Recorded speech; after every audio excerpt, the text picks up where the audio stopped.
A woman has to obey her neighbor. This is for entertainment purposes only. This short story is only for people over the age of 18.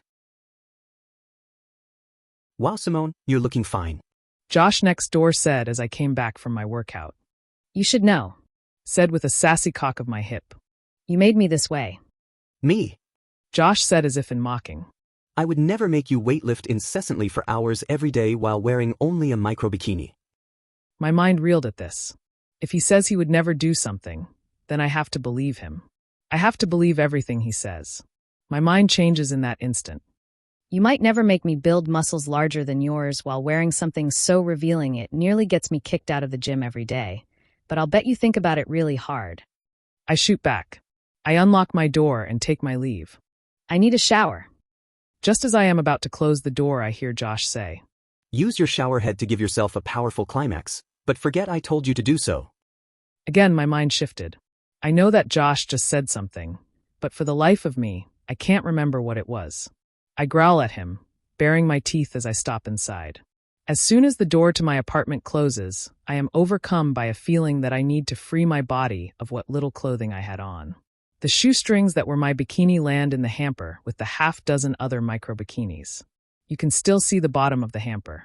My aching muscles don't start to relax until I'm in the shower, and I feel the warm water beat on my skin, my shoulders, my massively enhanced breasts. My memory is forced back to a year before, when I was just about ready to take my finals for my business degree.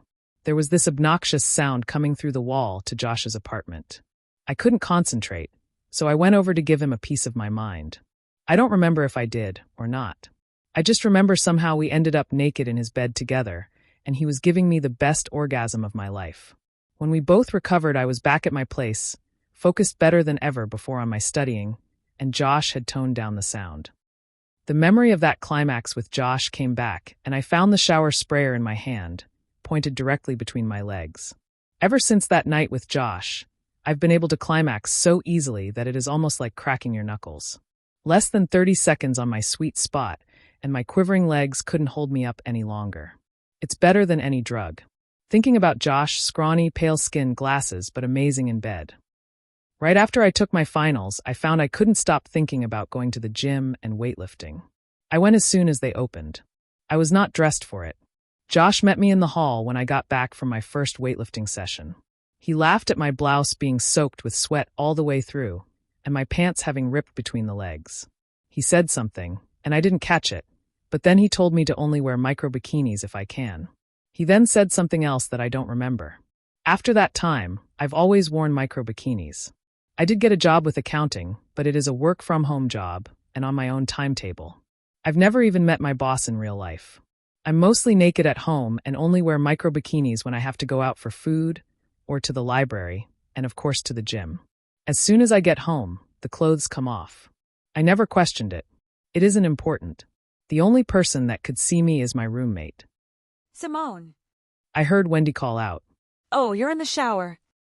Just about to finish up by shaving. I said, getting my legs and everything else lathered up. I didn't used to shave everything below my head, but now I do. What's up? Nothing important. Wendy said, and she must have been in the doorway. Should I join you? No, I'm almost done. I said, scraping my long brown legs. Meet me in the bedroom. Wendy said, and I heard her leave. The bedroom is our bedroom now. I didn't used to like women, but something happened and I love being with, at least, Wendy. Sex with Josh is great. Wendy is just as good, but different. Her touch, her kisses, her body, and I'm feeling like I need that shower head between my legs again. I very carefully shave between my legs, not to nick anything down there. It's something I had to learn how to do. I'm not sure if Josh made me or not, but it is something I do daily now. I wrapped a towel around my wild hair as soon as I got out of the shower. My hair gets wrestled back into something like a bun every day, but at the gym, I let the tight black curls fly out. Josh once told me I should wear my hair any way I want and shouldn't conform to society norms. I fully agree. That's why I look like I just French kissed a light socket most of the time. I glance at the hall mirror on my way to the bedroom. A year is a long time to build muscles if you do it daily. Every ache, every pain, every strain, every sore muscle, and now I look like a fitness goddess. It helps I have breasts the size of bowling balls bolted on my chest. Josh told me to get them, saying that with the fat loss my breasts had disappeared too. He wanted them back. I'm not sure why it became so very important to me to get huge breast implants for Josh, but it was an obsession for months for me to scrape up enough money and get a surgeon that will give me the largest volume of silicone possible. 1,000 cubic centimeters later, and I look like a woman again, almost. The hormone and vitamin supplements helped the rest of the way. I don't look like I did. I look better. If I ever wanted someone in my bed with me other than Wendy and Josh, I could have them. In truth, I don't want anyone else. I walk into the bedroom, and there's Wendy naked on the bed. I unconsciously licked my lips at the sight of her. Josh has been messing with Wendy too. In fact, it was Wendy that he somehow took control of first. Her bright red hair, her naturally high cheekbones, and a pointed chin over full lips, and that's just her head. Her body isn't as muscular as mine. Josh has me weightlifting, but having Wendy doing rock climbing. Day in and out, Wendy will climb up a rock wall, then climb down again. Somehow Wendy got a job as an instructor at an indoor rock climbing company, so she can work out and work at the same time. Lucky.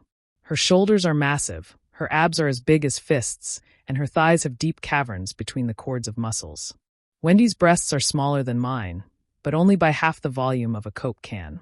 It does make a difference. She also got her breast implants under the muscles, so she looks amazingly top-heavy. Her skin is pale like pink snow. Her smile sets me on fire. I want her in every way possible, in every sense of the word. So, what's new?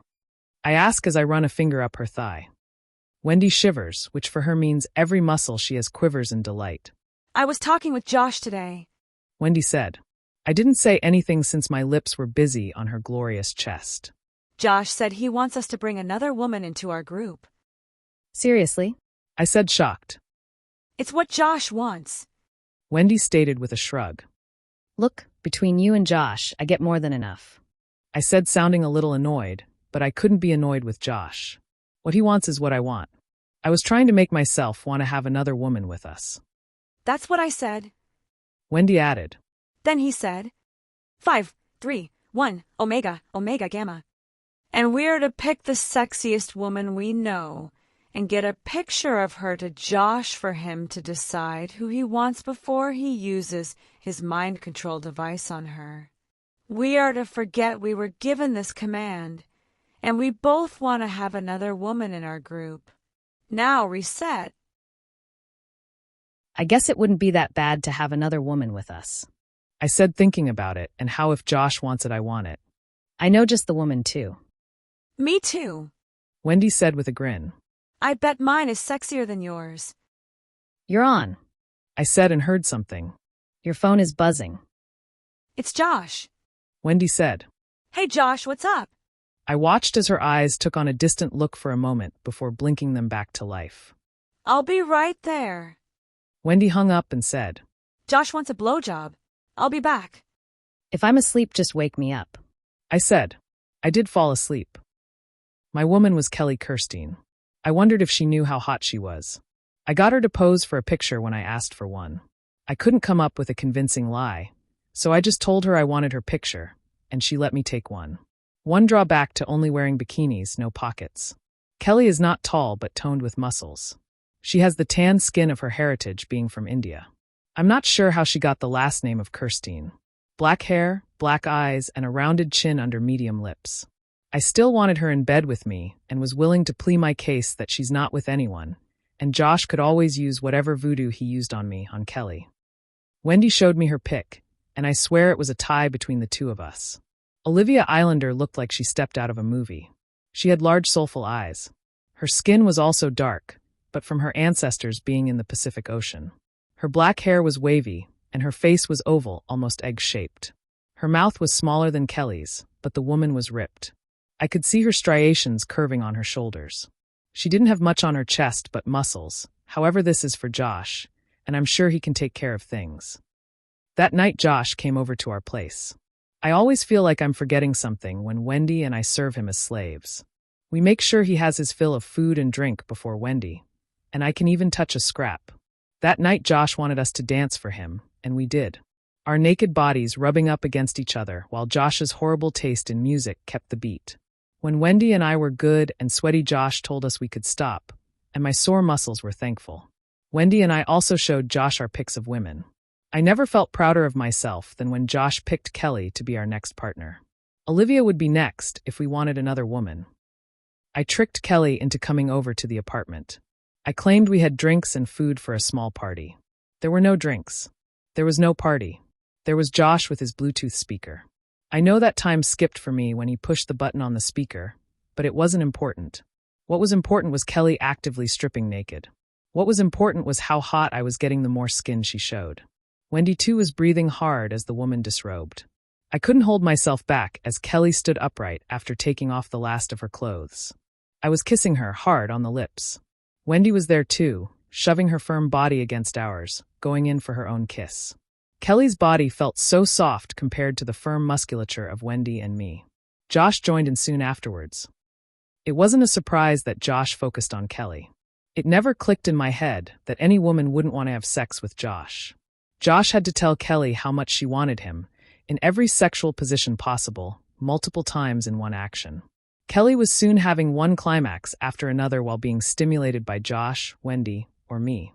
I wanted to see how physically hot I could make Kelly. It was pretty hot. Kelly was quite flushed by the time the three of us were done with her and moved on to each other. Kelly and I have become gym buddies. It helps that we're hot babes. Kelly has taken to wearing micro bikinis too. She has to wear normal clothes to her job as a night guard at a food distribution warehouse, but she can do exercises while watching cameras, and she gets to jog around the place several times a night. We meet up in the mornings, where we work out from 7 in the morning until 3 in the afternoon. Kelly gets to sleep while I work at my walking desk and do spreadsheets with one hand and 60-pound curls with the other. After putting in a full workday in 5 hours, I spend another 2 hours at the gym pushing myself super hard before getting a shower and going to bed, usually between Wendy's legs. About a month later, Kelly got breast implants as big as Wendy's. We helped her recover and ease the anxiety of not being able to exercise after the surgery. Josh brought out his speaker, and after a brief time skip, Kelly felt much better. A week later, the three of us were spending the weekend doing an intense boot camp. It was child's play compared to what the three of us do on a daily basis, but it was an excuse to be in the woods with other women. They didn't like the three of us all in micro bikinis the entire time, but they got over themselves. It was on our way back to our apartment that Wendy started to worry. Josh wasn't answering his phone. I drove double the speed limit the entire way back. We got home and instantly pounded on Josh's door. Wendy got our spare key, and we got inside. My jaw fell open. The place was completely empty. Not a hair of Josh was left. He'd vanished. Every item of furniture, every article of clothing, every scrap of food was gone. It also looked like the place had been professionally cleaned while we were away. I'd never cried like that in my life. Wendy and Kelly were bawling their eyes out with me. The landlord didn't know where Josh had left, or that Josh had even left. The mail wasn't forwarded anywhere, and his bills kept coming. Josh's car was gone too. We called the police, we called the FBI, we even scraped up money to hire a private investigator. Nothing. Josh was just gone. For years, every day I walked past his door. I hoped to hear his horrible taste in music. I never do. Someone else lives there now. Hillary. She's nice, if a little judgmental about my clothing options. I think she's jealous of how big my muscles are. I am big. After 5 years of daily weightlifting, I can't help but be big. Wendy and Kelly are much larger than we used to be. This would be the end of my story, except I think this is actually the start of a new chapter. When I stepped out of the shower this evening, naked and loving my look, Wendy is off at work for a late-night climb. I look at my phone. I have a text from an unknown number. Simone, this is Josh. Don't ask questions. Get Wendy and Kelly and come to the Super 8 in Pella, Iowa, immediately. I must obey. I will obey. I want to obey. I miss my master so much. The end. This was a work of fiction. Any similarity between people, living or dead, is purely coincidence. This scenario did not, or should not, have happened in real life. Thank you for listening.